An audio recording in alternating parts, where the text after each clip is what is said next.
Fala pessoal, bem-vindos a mais um episódio do podcast Pro Café. Hoje estamos aqui, eu, o Rodrigo e o Alisson, para falar um pouco de clima. Lembrando sempre que esse episódio nosso, o podcast, ele tem o apoio do Cicobi Credivar e mais uma novidade para vocês. A partir da semana que vem, o nosso podcast está também na plataforma do Spotify. Então, se você quiser ouvir o nosso podcast no carro, tomando seu cafezinho, é só ir no Spotify, o link vai estar aqui embaixo, que você consegue seguir também por lá. Rodrigo, bem-vindo, Alisson, bem-vindo. Rodrigo, vamos falar um pouco de clima, né? Porque a situação que estava ruim, ela vem se agravando, ficando mais do que preocupante, né? O sinal vermelho já ligou. E o que você traz de novidade em relação ao mês passado para a gente? Infelizmente, notícia ruim. Xande, as notícias não são boas. A gente já tinha comentado há quase um mês atrás, né, referente ao mês de maio, né? Agora a gente vai falar sobre o mês de junho. Então, o que ocorreu aqui na região do sul de Minas? As precipitações ficaram novamente abaixo da média histórica. Um exemplo de Varginha, o normal seria 33,4 milímetros, choveu apenas 9. E numa média geral da região, teria que chover em torno também de 30, 32 milímetros, choveu 7. As estações que a gente tem, Varginha, Carmo de Minas, Boa Esperança e Muzambinho, aqui na região do sul de Minas. As temperaturas, elas ficaram próximas da média histórica, o normal seria em torno de 16,9, agora em junho ficou 16,8, então muito próximas. O armazenamento, né, com essas precipitações baixas, o armazenamento reduziu significativamente, né? Carmo de Minas é a única região junto com Muzambinho que tem um pequeno armazenamento, e a região de Varginha já entrou em déficit hídrico, quase que em torno de 20 milímetros, e a região de Boa Esperança, que é a região que já estava em déficit, aumentou o déficit para 90 milímetros. Então esse dado aqui do sul de Minas já nos começa a preocupar com relação ao que vai ocorrer daqui para frente. Ô Rodrigo, eu estava olhando nos gráficos do boletim, até pessoal, quem quiser ver o boletim completo é só acessar o site da Fundação Pro Café e você vai ter lá acesso a todos os boletins que a gente comenta. Varginha, eu estava olhando no gráfico, a gente deveria estar, segundo a média histórica, com aí uns 50 milímetros ainda positivo, né? E a gente já está num déficit de 18 e chegando no mesmo nível, até um pouco pior do que o ano passado, né? Isso, a média normal para final de junho era a gente ainda ter um pequeno armazenamento em torno de 40 milímetros. Em 2021 a gente estava com um déficit nesse período de 9 milímetros e agora em 2022 estamos com um déficit de menos 18 milímetros. Então está um pouco pior do que em relação ao 2021. Ô Rodrigo, e uma situação assim que chama muita atenção, que eu estava conversando com diversas pessoas hoje. Na teoria está muito parecido, na prática está muito diferente. O que eu quero dizer com isso? O ano passado, o que nós tivemos? Dia 30 de maio, no sul de Minas, nós tivemos uma chuva de 60 a 80 milímetros, meio que geralzona no sul de Minas. E isso daí impacta muito. Não adianta nós falarmos numericamente, teoricamente, numericamente está parecido.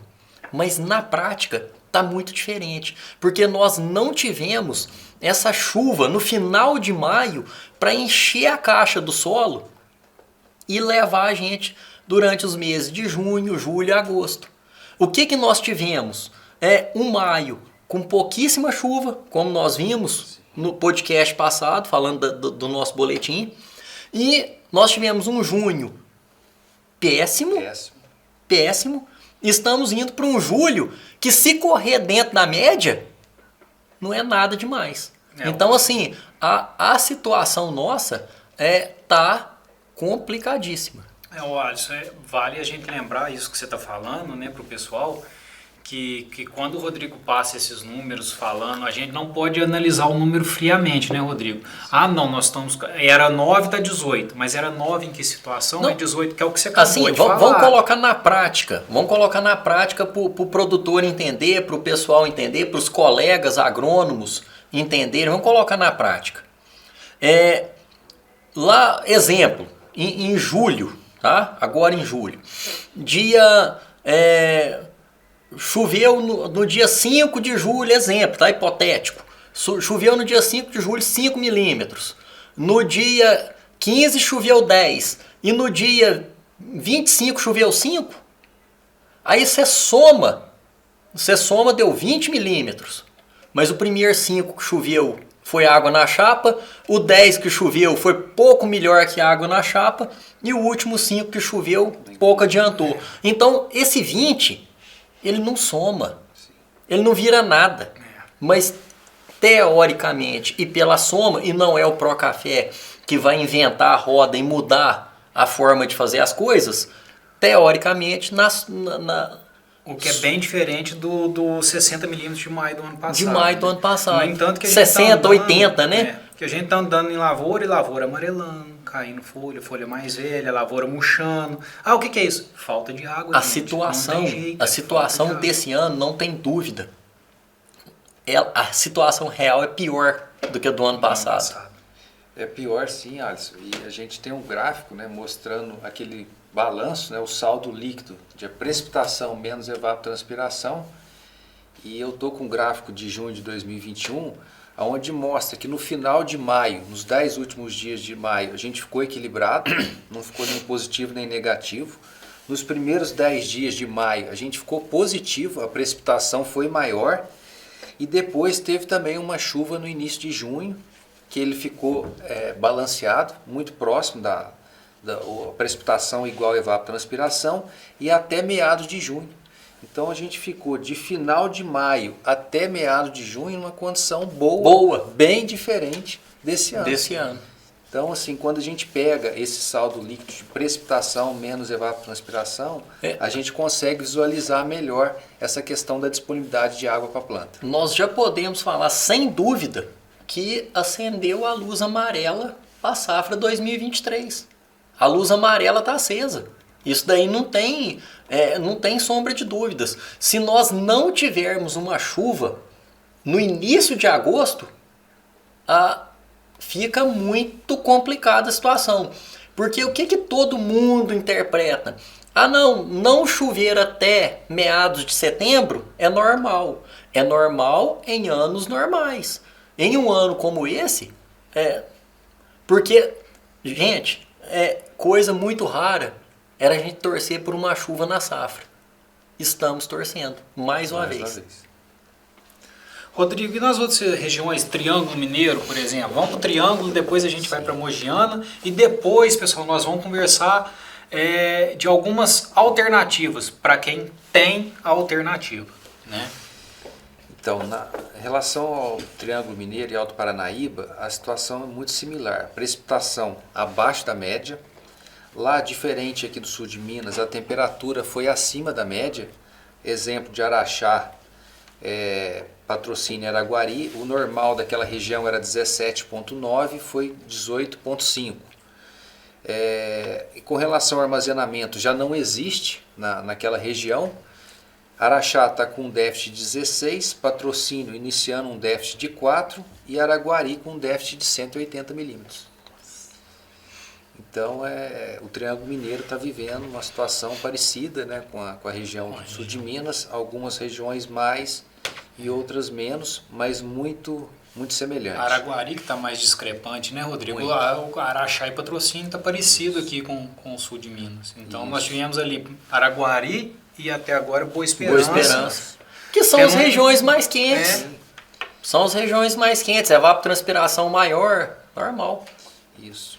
Em Guapé, né, que a gente tem fazenda lá e a gente tem uma estação meteorológica que eu acompanho também, o mês de junho, lá o déficit está em torno de 150 milímetros. Então, bem parecido com a região lá de Araguari. A estação da Alta Mogiana, que fica em Franca, a temperatura lá ficou um pouco abaixo da média histórica, mas próximo da média. A precipitação também, novamente, abaixo da média. O normal era 31, choveu 6 milímetros. E lá o déficit agora tinha armazenamento até o mês passado, agora entrou em déficit. Estamos com déficit de 14 milímetros. Então praticamente todas essas regiões, né, tirando, salvo Carmo de Minas e Muzambinho, que ainda tem um pequeno armazenamento aqui no sul de Minas, as outras demais todas já estão em déficit hídrico. E tudo muito parecido, né? Então, vão sintetizar isso e depois pensar em algumas situações. Então, déficit hídrico muito semelhante a alguns lugares piores do que o ano passado. Na prática, o que você falou, né, Alisson? Pior do que o ano passado, porque nós não tivemos aquela chuva para encher a caixa em maio. Então, nós estamos sem chuva já faz muito mais tempo. O Rodrigo já mostrou e está mostrando as precipitações. Pensar na safra do ano que vem, sinal amarelo, e um amarelo já indo bem caminhando com vermelho, né? Correto. Porque a gente esse ano está vendo uma safra quebrar. A gente falou no episódio passado, da semana passada, que seria 10% a mais de quebra do que já estava sendo previsto. Do que já estava contabilizado. Do que já estava contabilizado. E aí o pessoal fala, tá bom, mas essa quebra foi da geada, essa quebra foi do frio. Mas a gente sabe que o impacto da seca foi muito grande nessa quebra. Sim, né? Então nós estamos indo para mais uma situação. De lavouras que não iam ter produtividade tão alta e que já estão sofrendo com a seca. Né? Rodrigo, antes da gente partir para o caso da pessoa que tem irrigação, e aí nós vamos jogar uma bola para o Alisson, tipo, Alisson, eu tenho irrigação, porque quem não tem irrigação não tem o que fazer, né? Então, certeza. Mas quem tem, e aí, será que tem algo a ser feito? Então, antes da gente passar essa bola para você, vamos ver com o Rodrigo. Rodrigo, tem algum dado ainda de precipitação, algum dado para você passar para a gente? Isso só para informar. O Alisson já tinha comentado sobre o ano de 2021. O maio choveu 44, esse ano choveu 27. O junho, em 2021, choveu 34 e esse ano 9. Então, a diferença significativa em termos dessa precipitação entre maio e junho, que ainda mantém um pouco o armazenamento de água, diferente desse ano, que a gente está com um déficit parecido, né? Porém, essa disponibilidade de água é quase que nula nesse período que a gente vive agora. E esse 9, né, Rodrigo? É 9, né? Junho 9. desse ano. 9 é água na chapa, não é nada. Poeira. Ele Nem apaga poeira. É nada. Com relação à evapotranspiração, a gente ainda tem um mês de julho, que é com a temperatura mais baixa, que ainda pode perder em torno de 40 milímetros. Agosto, a gente tem a possibilidade média de perder 55 milímetros. Em setembro, mais 70 milímetros de evapotranspiração. Então, de julho até setembro, a gente ainda pode chegar com evapotranspiração de 165 milímetros. Então, vai depender do que vai acontecer de chuva. Quando vai chover, Quando que vai chover. Com o déficit de 20 que a gente já tem, a gente pode chegar em 185, 190 de déficit lá na frente, se não tiver chuva. Né? Em Varginha. Né? Em Varginha. Que é uma média da região. Terrível, complicado. Ô Alisson, vamos lá então. E aí a pessoa tem irrigação, tá? Então vamos lá. Eu não tenho irrigação, não tenho o que fazer. O Rodrigo tem irrigação. Tá? E aí o Rodrigo, vamos supor, tem um sistema de gotejo, você tem um autopropelido, e aí outra pessoa que tem um pivô. Vamos pegar os 3 pontos diferentes. O que seria de alternativa para cada uma das situações? Na verdade, onde a gente não tem uma receita pronta, né? Não tem uma receita pronta para nós falarmos aqui. O do gotejo faz isso, o do autopropelido faz aquilo, o do pivô faz... Para cada situação, para cada microclima, para cada região, existe a atitude certa a tomar. É o que a gente sempre fala. Quem que vai determinar essa atitude certa? É o engenheiro agrônomo que acompanha a fazenda, é o pessoal que cuida da irrigação da fazenda que vai determinar o melhor momento, a hora certa para estar aplicando água na lavoura. Porque água aplicada em excesso ou em falta, as duas situações são problemáticas. Tanto nas irrigações por aspersão, seja pivô, ou seja autopropelido, se errar o momento, se errar o time da aplicação, nós vamos causar problemas de desuniformidade florada, nós vamos causar problema de atraso na florada. Então tem que tomar muito cuidado com isso. Mas região de Boa Esperança, Guapé, regiões quentes das margens de Furnas, todas nós já estamos soltando irrigação. Tem risco? Tem. Pode ter um frio intenso? Pode ter uma geada? Pode. Se tivermos um frio intenso, se tivermos uma geada, essas lavouras serão mais afetadas? Sim. Elas estão mais hidratadas, tem mais água na seiva. Se tem mais água na seiva, tem um risco maior de sofrer com geada. Beleza. Mas a geada... É se. É dúvida. A seca está aqui. Ela é realidade. A seca está aqui. A geada é dúvida. Então, o que nós vamos fazer? Nós vamos entrar com água. A maioria das situações nossas, de todas, eu já estou começando a entrar com água. A gente espera mais no autopropelido porque é um sistema mais complexo, mais difícil de entrar. Então a gente acaba esperando mais um pouco. Mas gotejo e pivô já estamos entrando. Inclusive tem situações de pivô que ainda não colheu, não varreu, e nós analisamos que o benefício é muito maior que a perda. Nós vamos entrar irrigando em cima da lavoura sem colher. Alisson, eu acho que você passou o que a gente pode passar realmente. Porque não adianta vocês que estão assistindo perguntar, tá, mas eu entro com quanto de água?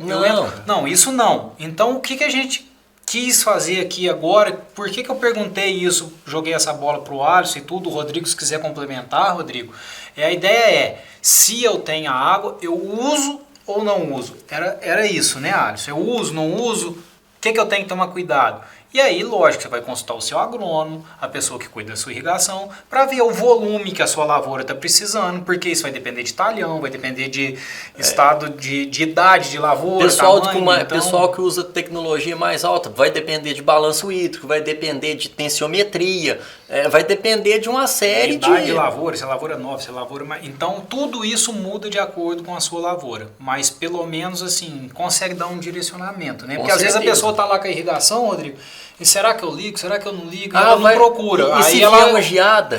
E se vier uma geada? Gente, a geada é dúvida. Por enquanto não existe previsão.